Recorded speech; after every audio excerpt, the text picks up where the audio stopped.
Okay, I'm going to temporarily just mute so we don't get background noise.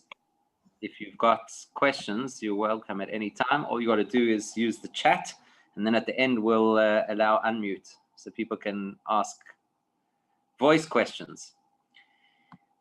So it's coming up. Next week is Rosh Chodesh. So next week we're already into the month of Kislev. Definitely coming up to Chanuka time. And so it's most appropriate, obviously, that we should be learning something to do with Chanuka. So what are we learning? We started our journey with a piece in the Rambam, in the laws of Chanuka. And the Rambam talks over there about why we celebrate Chanuka and how we celebrate Chanuka. And then after going through all of that, he asks this question. What happens if a person only has the capacity, only has the resources, either to afford Chanuka candles or to afford Shabbos candles, but you certainly cannot do both? So now what? What do you do? Either Chanuka candles or Shabbos candles. So the Rambam says, Ner Beisoy Adif, Ner Beisoy Koidem. He says that the Shabbos candles come first. Why? Because they represent the concept of Shalom Bayis, peace in the home. And then he went on to a whole series of proofs. Look how important peace is, because in the case of the Soita woman, Hashem allows us to erase his holy name in order to try and preserve peace. And then beyond that, the Rambam says, Godel HaShalom, peace is a great virtue in Judaism. The entire Torah was given specifically in order that we should have peace in the world. So we had a whole lot of questions. The questions were, number one, why does the Rambam have to get into that level of detail about the importance of peace? He's made his point.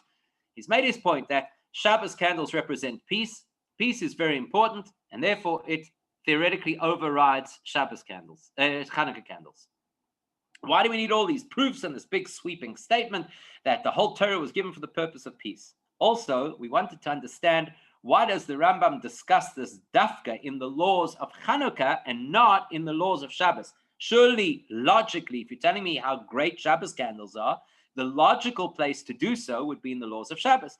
Why does he wait until you get to the laws of Chanuka? And then he brings up, oh, by the way, we're learning about Chanuka. Let's talk about how great Shabbos is. Plus, why does he also include in this the discussion around Kiddush wine? And why does he use different language to the Gemara, where the Gemara says that Shabbos candles are adif, which means they take priority, and he says koidem, which means that they take precedence, and it sounds like it's just really semantics. Like, what's the difference if you say that Shabbos candles come first, as opposed to saying Shabbos candles are more important? And we need to understand what's going on over here. So what we gleaned was a fascinating insight. And the insight is that the whole concept of Judaism is shalom, to bring peace in the world. And by the way, specifically the peace that the Torah is supposed to bring is the peace between spiritual and physical, heaven and earth, soul and body. That's the purpose of the whole of Judaism. Unfortunately, the way that life is, if a person doesn't have the insight of Judaism, this is an aside, but it's a fascinating aside. If a person doesn't have Torah guiding their life, then the world is a place of terrible conflict. I mean, without getting overly political, but it's just an insight. Look how polarized the United States has become, where people get caught up in a particular viewpoint and then believe that because I have this viewpoint and you have a different viewpoint, therefore we cannot get along and therefore we have to be at loggerheads. It's a terrible way to live. Torah comes to teach us that you can accommodate elu ve'elu. There's this concept of two different views and two different opinions, and we can vociferously disagree with each other, but in essence, we're all connected. There's a clip that was doing the rounds, very powerful clip, in the time of the Crown Heights riots. I don't know if anybody remembers this in 1991. It was a horrible time where there were these anti-Jewish riots happening in Crown Heights. And at the time, the mayor was David Dinkins. The mayor of New York was David Dinkins. He came to the Rebbe for dollars and to do the diplomatic thing and reassure the community that they were going to obviously rein these people in and whatever. So when he speaks to the Rebbe, it's a fascinating clip. When he speaks to the Rebbe, he uses the expression and he says that there are things that need to be done on both sides. On both sides. It's classic diplomatic terminology, right? There are things that need to be addressed on both sides. So the Rebbe says to him, it's all one side. You as a leader, you have to see the whole of New York as one side. You can't afford to see that distinction. And that's how Torah teaches us. Shalom. The entire world is predicated on the concept of shalom. The whole purpose of creation, the whole reason we live is to bring things into harmony. So any conflict that exists is against what the Torah wants, and therefore is against what Hashem wants. I'll give you another example that's just as important, and that is when people learn, there are different ways in which you can learn Torah. So when a person learns Gemara, by default, the Gemara has a lot of arguments. Subjects are hotly debated in Gemara. If you look, though, the style and approach of the Gemara while having those debates is to always look for a way to not just settle the debate and decide who's correct and who's not correct, or who has to compromise for who. The goal of Gemara is, how do we settle this concept in such a way that everybody's view is in fact halachic, well, I don't say halachically, Torah compliant. Only one view can be the view in practice, but the other has a reality in Torah that is true. So you get two different types of ways to learn Gemara. Some people learn Gemara and they thrive on the debate, and look how diverse the opinions are. And then there's a way we're supposed to learn Gemara, which is to say, look how much debate there is, and nonetheless there's harmony between them. So the Torah was given to introduce shalom to the world. Therefore, we answered as follows. Any mitzvah, no matter what mitzvah it is, any mitzvah that exists, the primary goal of that mitzvah, any piece of Torah that exists, the primary goal of that part of Torah is to bring shalom to the world, to make the world a harmonious reality. That's the purpose. Now, if I've got two mitzvahs and I can only accommodate one of them, so one is called Shabbos candles, one is called Chanuka candles, and the one overtly tells me the story of peace, the Shabbos candles, because when I have Shabbos candles in my home, it's a more peaceful environment. People are not bashing into furniture. So when I have a particular perspective that speaks the language overtly of peace, then the other doesn't compromise its position. Chanuka candles don't say, okay, we step back because peace is such an important thing and you're the person of peace and I'm not. No. Chanuka candles says, I'm also here for peace because I'm part of Torah, and the entire purpose of Torah is to bring peace to the world. So therefore, I will express my purpose, which is to add peace in the world by, in this situation, not being the dominant or the practiced mitzvah. In other words, the Chanuka non-candles teach the story of Shalom, which is the theme of Torah, as loudly as the Shabbos candles. And that's why the Rambam deliberately put this into the laws of Chanuka to illustrate to us that it is part of how you celebrate Chanuka. There's a way to celebrate Chanuka under ordinary circumstances, which is to light candles. And then there's a way to celebrate Chanuka under extraordinary circumstances, which is how do you celebrate Chanuka, a Yom Tov that is there to teach Shalom, peace to the world, in this scenario, by not lighting the candles. Now, we said there's obviously a lot more that we have to learn about this. We said that it's quite incredible that it's part and parcel of the law of Chanuka. We said if we really want to appreciate and understand this fully, we have to look at a very important distinction between the nature of Shabbos and the nature of Chanuka. So I am going to just backtrack a little bit. I'm going to go back to Ois Zion. Okay, do you see what that is? That's towards the bottom of the first column. Because even though we did this last week, so we can go through it relatively quickly, but it's quite important to remind ourselves of this principle, because that's what's going to take us into the next major piece, to look at the distinction between Shabbos and Chanuka and what each of them is supposed to express in the world, and that will give us a deeper understanding to how this particular halacha is arrived at. So let's go. Zion, second last paragraph in the first column. Al pi anal is the Sichos from dem din ner beisa koidem to Hilchas Chanuka. Nor mitzad the Sichos from Mailas Hashalom to Kol HaTeiros is nor was Chanuka is atel from Kol HaTeira Kenal. So up until this point, what we've just summarized effectively teaches us that the reason why the law about Shabbos candles expressing the theme of peace is deliberately taught to us in the context of Chanuka candles is to tell you that Chanuka candles, like any other mitzvah, carries the theme of peace. Says the Rebbe, there's got to be more to it. It's not just Chanukah as part of the broader concept of Judaism and the broader theme of Shalom. There's actually got to be something specific about Chanukah that talks to this theme. What is that? In Ilchas Chanukah Dafka, the fact that the Rambam specifically gets into the details of the value of peace, specifically in the laws of Chanukah, is mistaver loymar as in Shalom at Sichos michedet zum Teichen ve'inyan von Chanukah.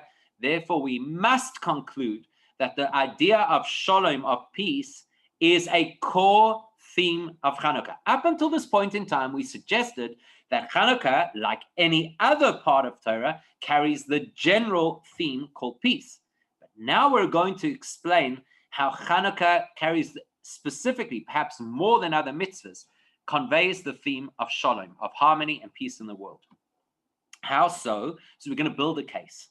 And in order to build that case, as we learned last week, you can take the whole of Judaism and put it into two groups.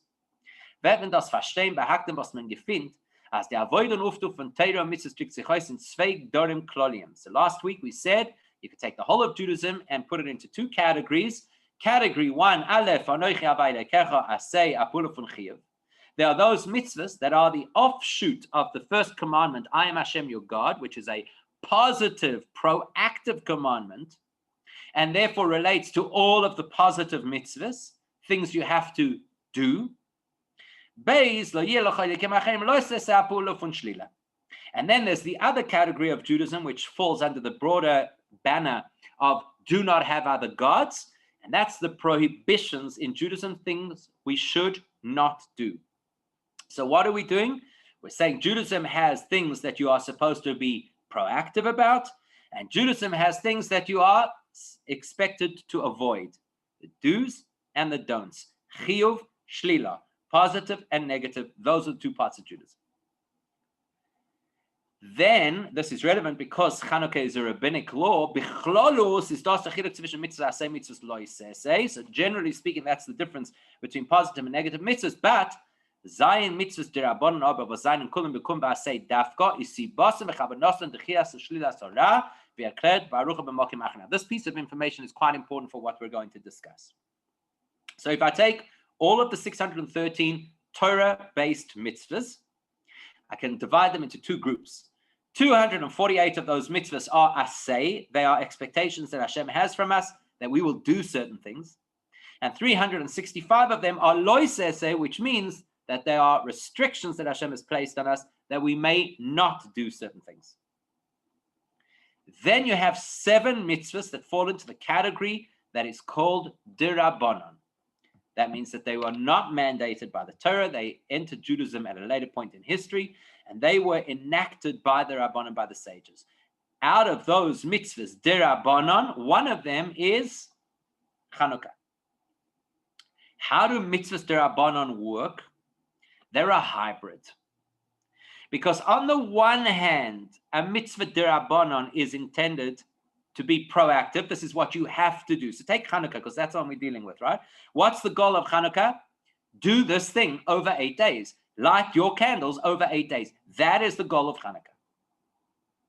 However, the intention, the motivation behind all of the rabbinic laws is to remove a negative energy from the world. So remember, we said that positive mitzvahs bring godly energy to the world, and negative mitzvahs remove toxic energy from the world. A mitzvah derabanan is a hybrid, because a mitzvah derabanan is something you do actively, but its impact is to stunt something negative in the world. So now that we understand that concept, let's see how that helps us to appreciate the distinction between Chanukah and Shabbos from a spiritual perspective. So that takes us now to Ches. Okay, Ches, the second last paragraph on the second column. Und das ist bechlolus der Chilek zwischen Geder Inyan HaShabbos und Geder Inyan Chanukah. That is something that we will distinguish between the nature of Shabbos and the nature of Chanukah. Now, of course, the most obvious distinction between Shabbos and Chanukah is that Shabbos is mandated by the Torah and Chanukah is rabbinic. So that's an obvious distinction. But what we're looking for is more nuanced than that. We don't just, that's easy, right? Okay, fine. So that's rabbinic, that's Torah.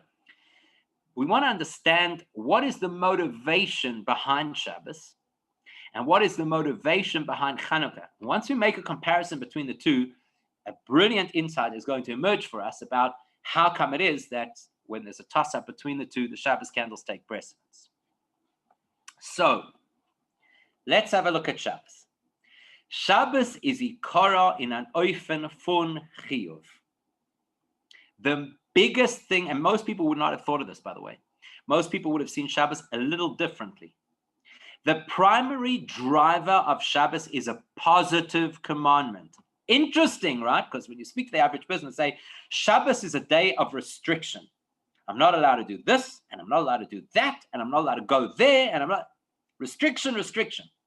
So it might come as quite a surprise that actually from a legal framework, Shabbos is primarily a day that is chiyuv, a positive instruction that we were given. The Rambam spells this out right at the start of the laws of Shabbos, where he says this: Shviso b'shvi mimelocha mitzvas asei shenemar uvayoim hashvi tishbois. The Rambam introduces the laws of Shabbos by telling us that the mitzvah of Shabbos is a positive commandment in the Torah based on the words where the Torah says, and 6 days shall you work, and on the seventh day you shall rest. Can you hear that? That is a mitzvah aseh. That is positive instruction. This is a proactive thing that you have to do. You have to rest on Shabbos. But then you'll say, hey, hang on a second.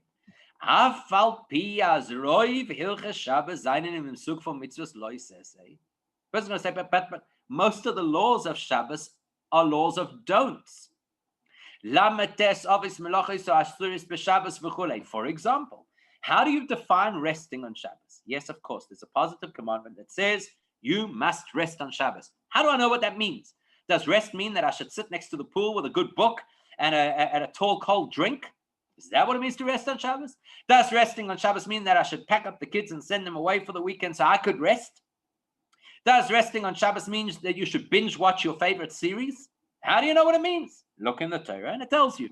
What does it mean that you should rest on Shabbos? You don't do this, you don't do that, and there are 39 categories of forbidden activities, which obviously means that that's a lot more than 39 forbidden activities, because each category has subcategories, and each subcategory has branches, and each set of branches has details. So by the time you turn around, most of Shabbos appears to be things that are restrictive, that you can't do. You'll notice, by the way, that the Rebbe says of here, etc., because there are 39 categories of work, but then there are even things that are not necessarily work. There's all the rabbinic restrictions. There's the things that are written by the prophets. Even the way that you talk on Shabbos is supposed to be different. There are certain subjects you're not allowed to talk about. You don't discuss business on Shabbos. So it's quite surprising when you see the long list of the don'ts of Shabbos. It's quite surprising to remind yourself that the primary motivator of Shabbos is a positive commandment. You shall rest. Isn't that interesting? So, that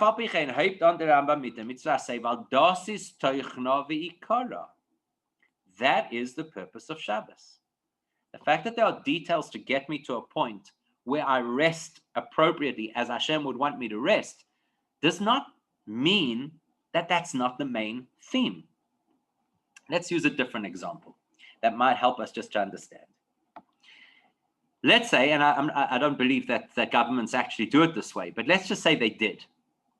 Let's say that a government came out with a thing that said, stay safe. That is the law. The government has now made a law that says you are required by law to stay safe. Okay, what does it mean to stay safe? Well, that means you should wear a seatbelt when you drive. That means you shouldn't speed. It means you shouldn't go through a red light. It means you shouldn't overload your car. It means that you shouldn't drink and drive. It means that you shouldn't go in contact with people who potentially have coronavirus. It means that you shouldn't go near a body of water if you don't know how to swim. right? There are a whole lot of restrictions. But what's the goal? What's the motivation? So, okay, we don't word it this way in legislation. By rights, we should. But what's the motivation? Why do we have all these restrictions? Because we want you to be safe. That's often the conflict between parents and children, right? Why can't I go out with all my friends? Why do I have to go to sleep so early? Why do you not let me watch TV like everybody else? Why all these things that you restrict me? So the parents, hopefully, healthy parents, doesn't say, because I want to restrict you, because I don't want you to have freedom. No, the parents say, because I want the best for you. I don't want you to become a person who has no responsibility. I don't want you to become a person who has no imagination. I want you to be a wholesome human being. So that's why I'm putting all these restrictions on you in order to get you up to a point which is positive. So that's the kind of thing that's happening with Shabbos. By the way, if you think about it in a modern context, it's really fascinating. If you think about it, everybody tells you how important it is, that you need to take a break because we work at too much of a pace and we don't have a real distinction between our work life and our home life. So because of the devices that we have, work is always coming into email. Even when you're going to sleep at night, you're still responding to emails.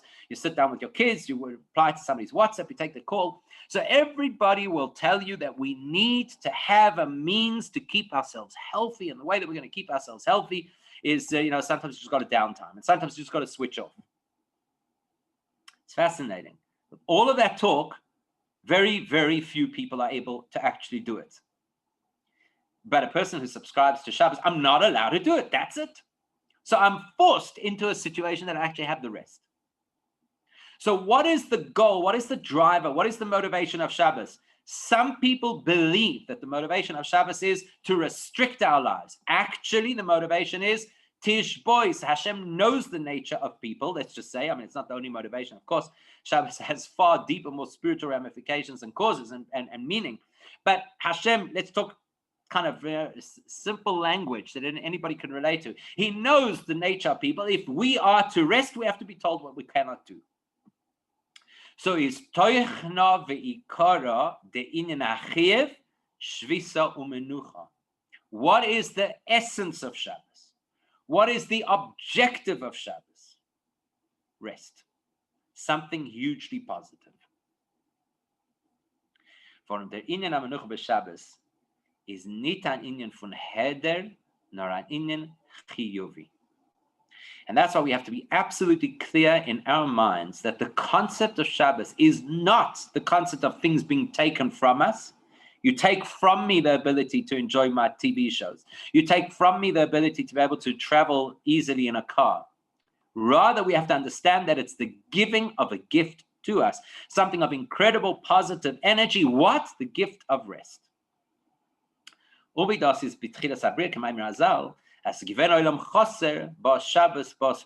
a very, very profound insight that Rashi quotes right at the beginning of the Torah based on the Chazal, which says this. It's a really fascinating insight. So you go back to the beginning of the Torah, and Hashem creates, on the first day creates light, on the second day, and you come to the sixth day, and it says, Vayechulu hashamayim v'ha'aretz v'chol tzeva'am. Vayechulu means everything is complete. It's 100% complete. Vayechulu, from the word kol, everything's there. Or koleh, which means to end. Everything is there. Vayechulu hashamayim v'ha'aretz v'chol tzeva'am. Everything that Hashem had intended, everything that Hashem had designed, it's there. Fully ready to go. Says Rashi, based on the Maimar Chazal, based on the teaching of our sages, Ma haya ha'olam chaser. What was the world lacking at that point in time? It's absolutely fascinating. What do you mean? What even prompts you to ask that question? The language of the Torah is Vayechulu. Everything is complete. How could you possibly even ask the question, what's the world lacking? The world is complete. Come along our sages and they tell us, Menucha. Everything was there. Everything was functional. Everything was in line. Everything was in place. All the ecosystems were working. The nature, the seasons, everything was going. What's missing? Menucha, this gift. It's not part of the natural order. That's basically what it's telling us. The concept of rest, the ability to switch off, to move into a higher reality, to key into your spiritual side, to allow your neshama to talk, whatever it is that you define as the purpose of Shabbos. Menucha, true rest. Like the Gemara says, that Shabbos comes along and you're supposed to have the attitude that kol melachtecha asuya. You don't have any stress. You don't have to worry about the markets. You don't have to worry about parnasa. You don't have to worry about politics. Nothing. Everything's taken care of. That's not a natural state. The natural state of the world, where every single piece of the world is there, is a world of anxiety and stress and chaos. Menucha, the capacity for rest, that is a gift that Hashem has given us. So what is the driver? What is the motivator of Shabbos? Why did Hashem give us a Shabbos? Not, God forbid, to make life difficult or uncomfortable. On the contrary, to give us a gift that is not naturally found within the structures of the world. Menucha, true rest. So Shabbos is driven by chiyuv. Remember, we said that you could take the whole of Judaism and put things into one of two categories. That means to say, even if the details contain both sides, things will belong only into one of two categories. Either something has been enacted in Judaism for the chiyuv, for the positive value, or it has been enacted in Judaism for prevention against something negative. Shabbos is enacted for the positive value. So Shabbos belongs in the column called chiyuv, positive things, things that add value and holiness and spirituality and godliness to our reality. How does that compare to Chanuka? The idach, on the other hand, is the teichen von Chanuka. What is the theme of Chanuka? Why? What is the motive? Why do we have a Chanuka?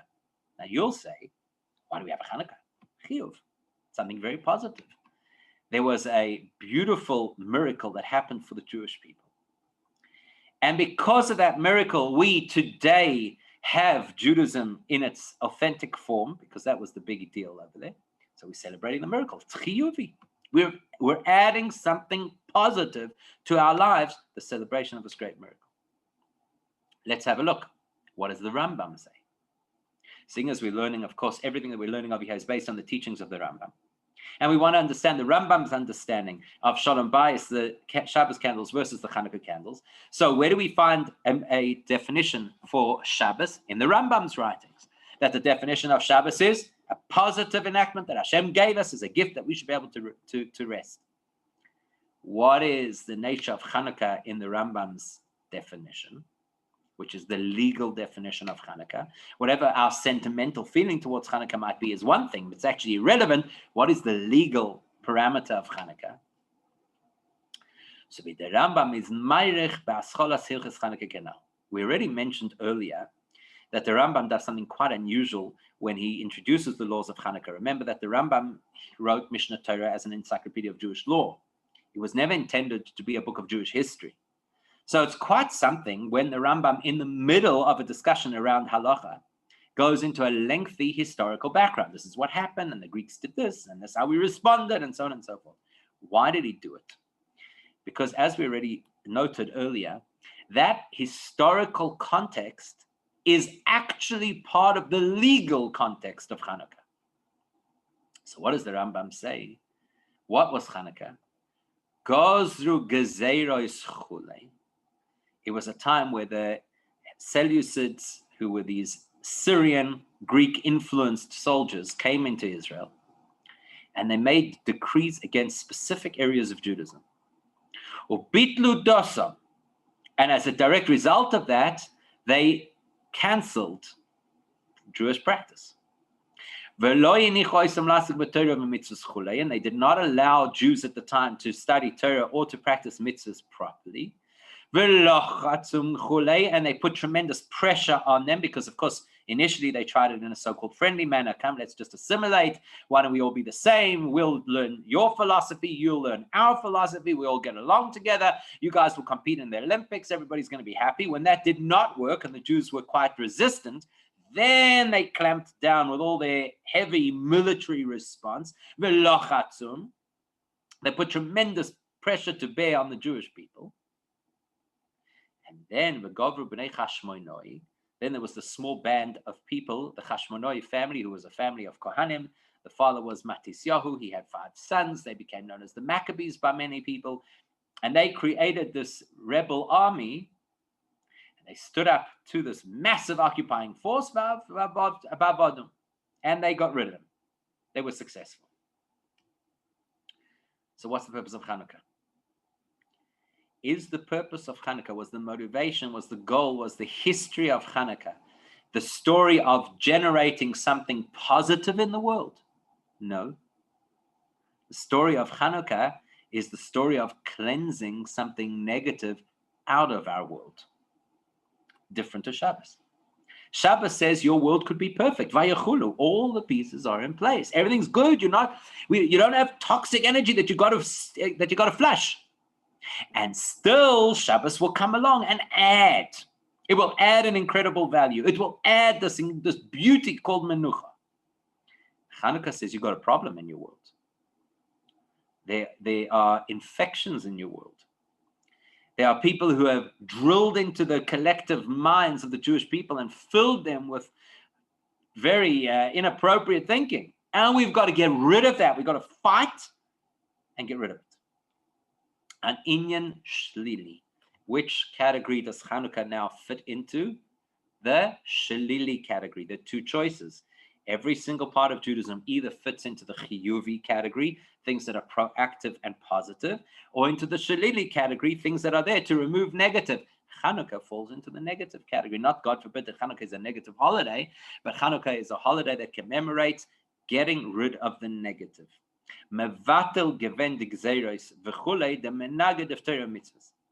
Chanukah represents neutralizing the attack against Judaism.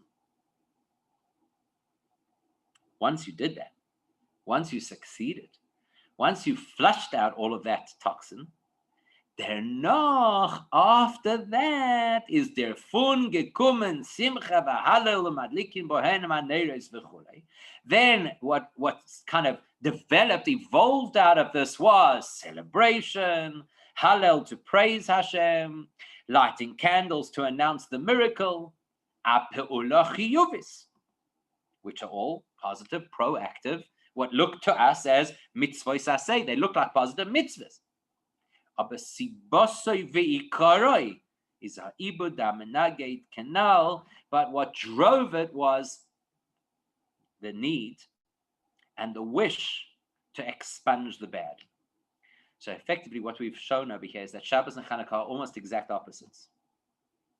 The practice of Shabbos is all about the things you're not allowed to do. And nevertheless, the essence of Shabbos is about bringing something positive into your world, menucha. The practice of Chanukah is all about positive, nice things that you do, lighting the candles, saying Hallel, etc.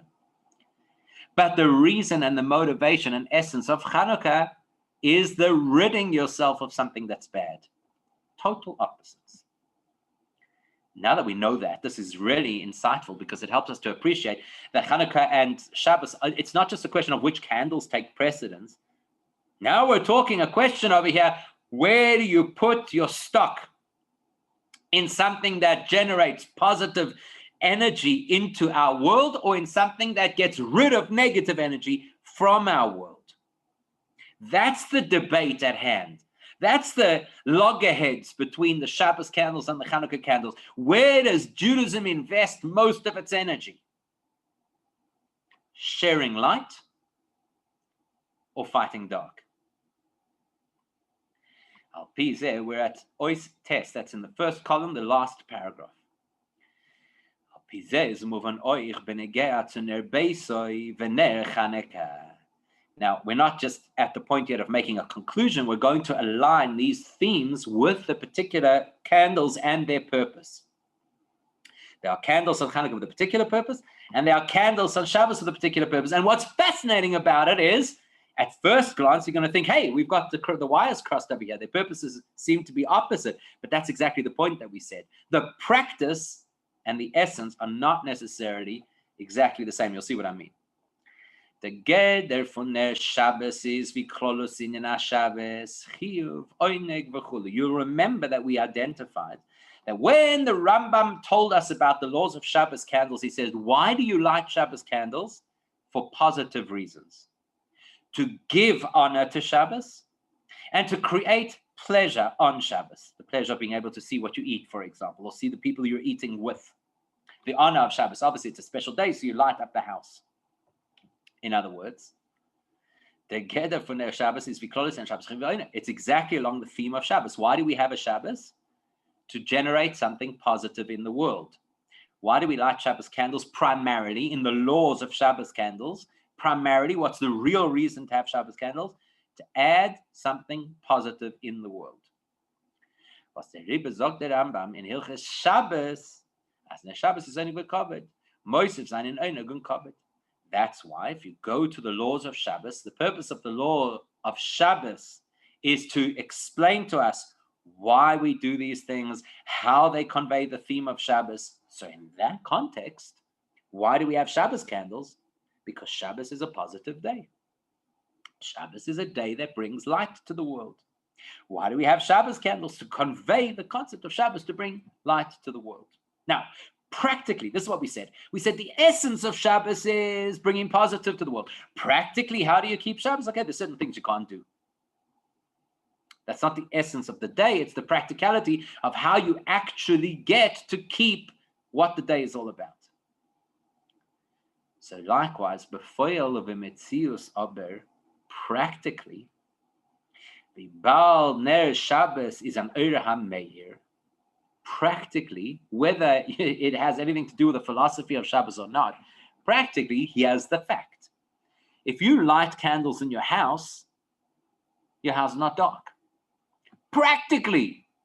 Doesn't matter. The reason I'm lighting Shabbos candles because I want to say it's such a beautiful day. Okay, so that's your motivation.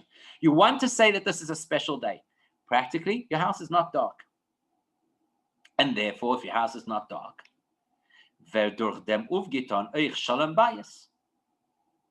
if your house is not dark, then there's another factor of the Shabbos candles, which the Rambam mentions very much as an aside. How do we know it's an aside? Because he doesn't talk about it in the laws of Shabbos. He only brings it up in the laws of Chanuka. But it's a reality. You have Shalom Bayis. You have a nice, enjoyable dinner because nobody's bumping into furniture that they can't see. And what does Shalom Bayis in this context mean? Shlilas udichias hamenaged. Putting aside or getting rid of something that would interfere with Shalom Bayis. Let's finish the paragraph, then we can just explore it a little bit more. Es ist Sheilul Monea as bnei Beis soll nicht sein mit starren Leishe b'choshech und shlei koshel be'etzei be'evan. So what are we saying over here? We're saying this. When you light Shabbos candles, let's think about, okay, leave the thing of bumping into the furniture for a second. Let's say that you have a candlelit dinner, right? Candlelit dinner. I think most people would agree that if a couple has a candlelit dinner, it's in honor of something special. Right? You don't do this every single night. Candlelit dinner means it's a birthday, it's an anniversary, it's date night, or whatever the particular thing is.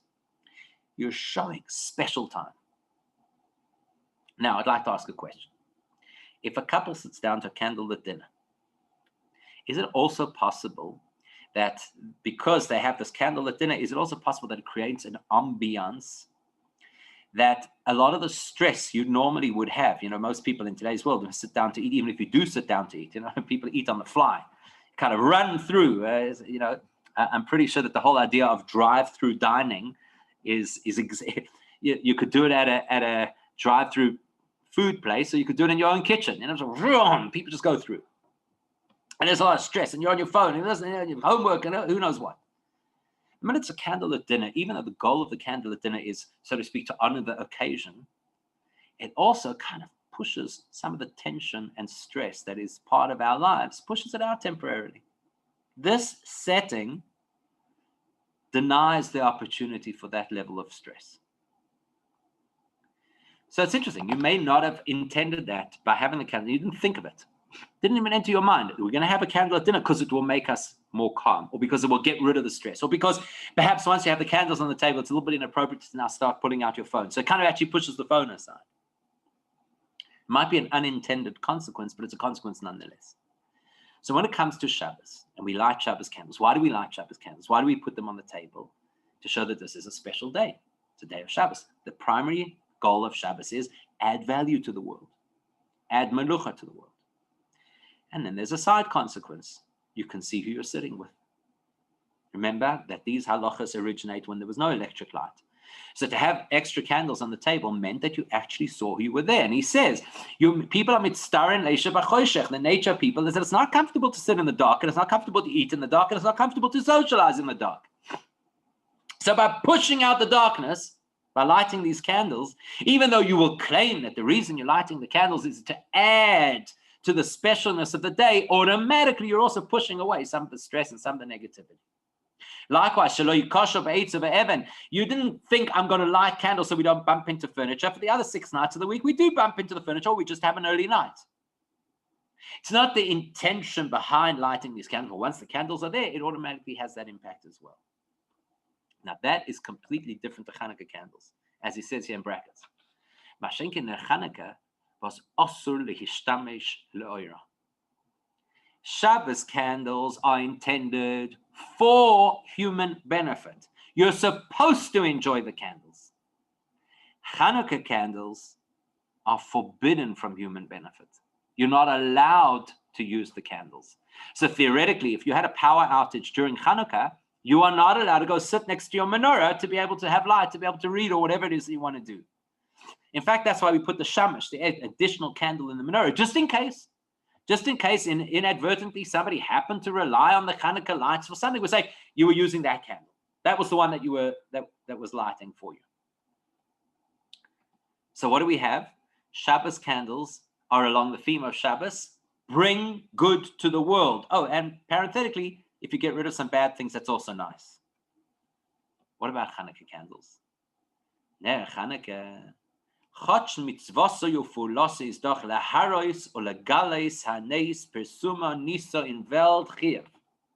if you have a look at the Chanuka candles, it would appear that the goal of Chanuka candles is also something positive.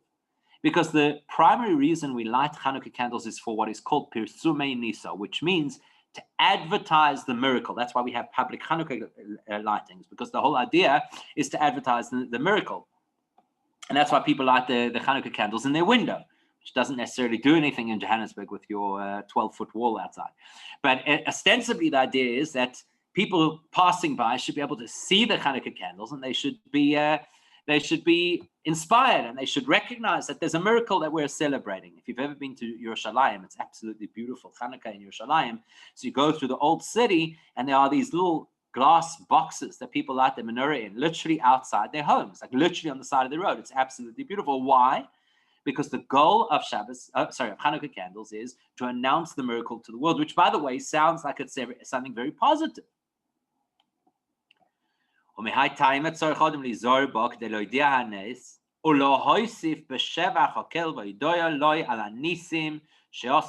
Rambam writes clearly that you should be very scrupulous about lighting your Chanuka candles, because it will stimulate you to tell the story and to praise Hashem and to thank Hashem for the miracles or whatever. So, in other words, sounds very much like Chanuka candles is also all about positive. Aber meidach, die Sibbe und Teuchna Moros, was haben gebracht dazu, ist gewesen in Jonah Heder Schlila. As much as we're going to say that the Chanuka candles tell a positive message, the truth is Chanuka candles came about because of a response to a negative threat.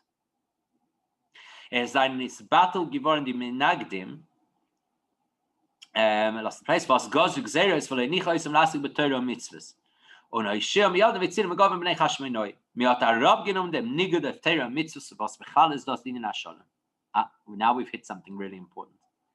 So what's the primary motivation? Why do we have Chanuka? Why do we have a holiday? Yes, of course, the Chanuka candles are going to stimulate us, tell the story, share the miracle, celebrate and thank Hashem. But why do we have Chanuka? Because we got rid of a threat. Now, here's something interesting. Usually when you use the word shalom, when you use the word peace, it usually implies that there was an option for conflict. If you've never fought with somebody ever in your life, you just get along with them, then it's not common to say, we created shalom between us. You didn't have to create shalom because you never had an issue.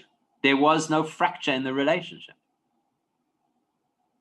The normal expression shalom is usually contrasted with conflict. So here was a conflict. That's the story of Chanuka. There was a terrible conflict. We as a Jewish nation were not able to live in peace for a period of time. Why could we not live in peace? Because there were those who wanted to destroy us. They attacked our religion. And then as a result of that, they attacked our person. So the first time we had shalom again was by getting rid of the threat. We removed the negative in order to get to the shalom. So effectively, we're seeing two different approaches to how you get shalom. Shabbos, how do you get shalom? How do you create peace on Shabbos? Shabbos and home. The peace is a side issue. The main thing is that you're bringing positive energy and light into your house. And it so happens that when you fill your house with so much light, naturally there is shalom. Chanuka candles, how do you have shalom? Because you fought your enemy and you vanquished your enemy, and it wasn't easy and it took miracles, but you succeeded. So now you were able to remove the threat. Now you can settle down to shalom. Very different candles, very different stories, very different kinds of shalom. Then he says parenthetically,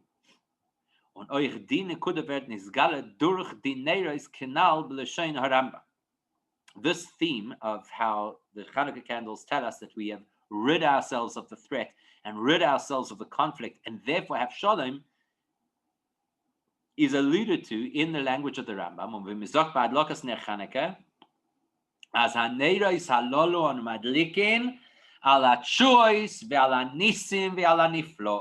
We say it clearly.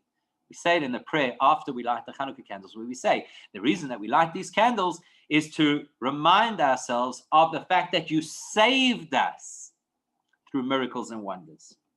Saved us means that there was a threat, that there was a lack of shalom, and Hashem resolved that. It's also interesting, by the way, just another interesting observation, an angle on this. So the Gemara discusses how long do your Chanuka candles have to last in order to fulfill the mitzvah. How long? So we know it today. You look at a calendar and they tell you you've got to light your Chanuka candles by this particular time and it's got to burn that amount of minutes afterwards and so on and so forth. What's the concept? So the Gemara says that you light from when the sun sets, and you can light the latest time that you could light your Chanuka candles. You know, how long they have to stay lit is a different question.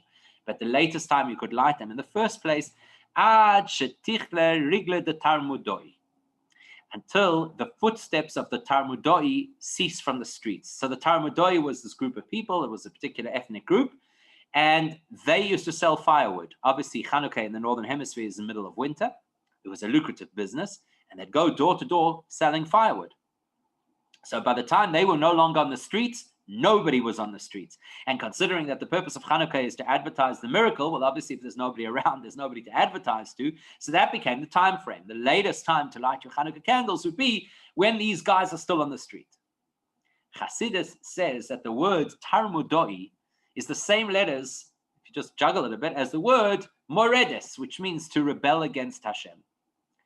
Tichle rigle de tarmudoi literally means until their footsteps fade, but Chassidus explains that the goal of the Chanuka candles is to bring such a powerful energy into the world that gets rid of whatever rebellion is against Hashem. It's not only a commemoration. Once upon a time, there was a negative force, and now we have shalom because we've rid ourselves of that negative force. Actually, that's what's happening right now, every single Chanuka. When we light our Chanuka candles, we are currently battling whatever toxic energy might exist that interferes with our Judaism.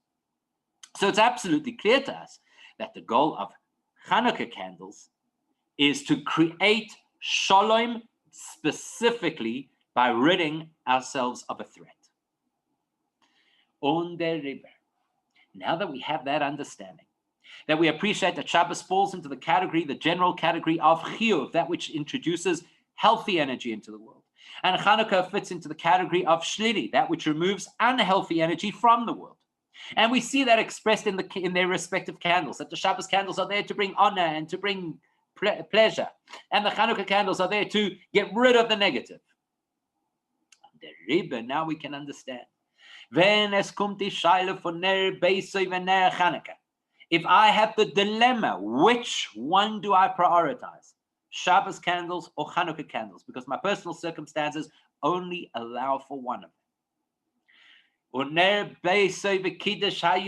Or alternatively, if I have a similar dilemma between Shabbos candles and Kiddush wine, Zogt Hilches Chanuka as Ner Beisoy Koidem.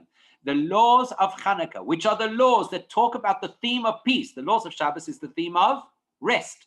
The laws of Chanuka is the theme of peace. What kind of peace? The peace where you vanquish your enemy. So in the laws of Chanuka that emphasize the power and the value and the theme of peace, that's where we say Ner Beisoy Koidem, that Shabbos candles take precedence. Why?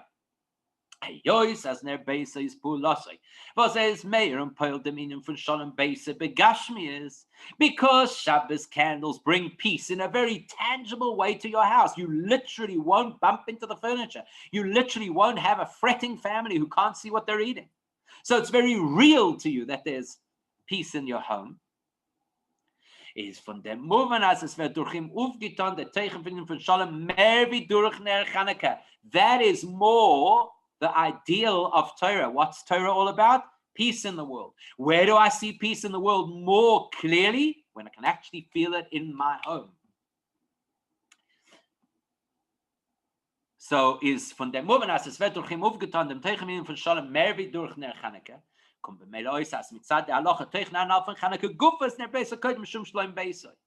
if I have two choices, either I'm going to light candles that are going to make my home feel at peace, or I'm going to light Chanuka candles which represent the concept of tackling whatever theoretical threat might exist out of there and successfully vanquishing it so that I have peace. Well, which one's going to take precedence? If the whole purpose of Chanuka, why do I light Chanuka candles, is to bring peace to the world, and in this particular scenario, the peace is going to be more at home, more tangible, more real to me from Shabbos candles, then Chanuka's theme says light Shabbos candles.